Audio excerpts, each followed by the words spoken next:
안녕하세요 여러분, 랄라블리입니다.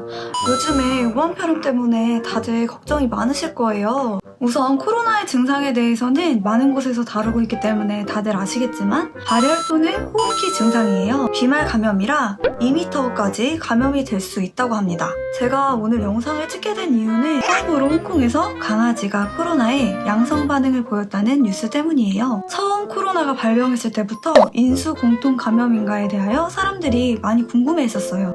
제가 알기로는 코로나는 인수 공통 감염병은 맞지만 강아지에게는 큰 영향을 미치지 못한다고 알고 있었습니다. 아마 이 부분에 대한 것은 양성 반응을 보인 강아지의 차도에 대하여 추가적인 정보들이 더 나오면 정확해질 텐데요. 현재는 증상을 보이지 않고 약한 양성 반응이기 때문에 보다 세세한 검사가 필요한 상황이라고 합니다. 확진자분들과 강아지 모두 어서 낫기를 바랍니다. 많은 분들이 이 소식에 따라서 강아지가 사람에게 혹은 사람이 강아지에게 코로나의 감염원이 될 수가 있는지 이 부분에 대해서 궁금해하시는 것 같아요. 홍콩 농수산보호국에 따르면 아직까지는 그 부분에 대한 증거가 나타난 바가 없다고 합니다. 하지만 사람과 고양이는 강아지와 유전자의 형이 다르기 때문에 서로 전염을 시킬 가능성은 적다고 해요. 하지만 강아지도 코로나에서 안전하지 않다는 가능성이 제기된 이상 사람뿐 아니라 강아지의 위생에도 보다 철저해질 필요가 있는데요. 강아지마다 실내 배변이라던가 외출이 불가피한 케이스의 강아지들이 있을 것이기 때문에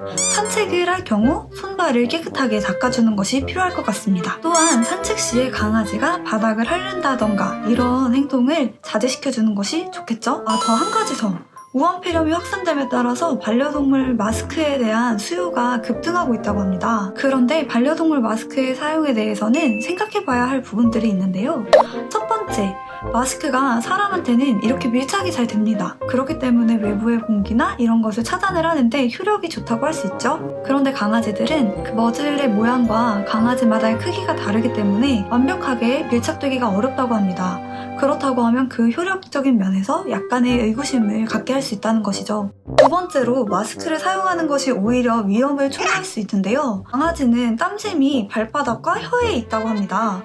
그래서 산책을 할 때 더울 때 헬기댐으로써 체온 조절을 하는데요. 만약에 마스크를 사용하게 되면 이 행동이 좀 힘들어지겠죠? 이로 인하여 체온이 급격하게 올라갈 수 있고 호흡 곤란이 왔을 때도 의사표현이 어려워져서 더 큰 문제를 야기시킬 수 있다고 하네요.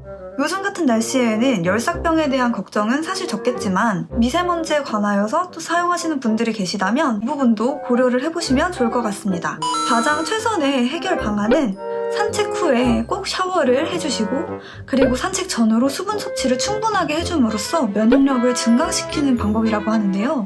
여러분들의 강아지의 위생과 면역력 증강에 더 신경을 써주시는 게 가장 좋은 방법이 아닐까라고 생각을 합니다.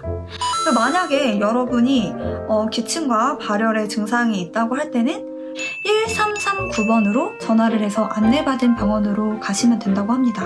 여러분 모두 코로나 걸리지 않도록 건강 유의하시고요. 환자분들은 어서 빨리 쾌차하시길 바라겠습니다.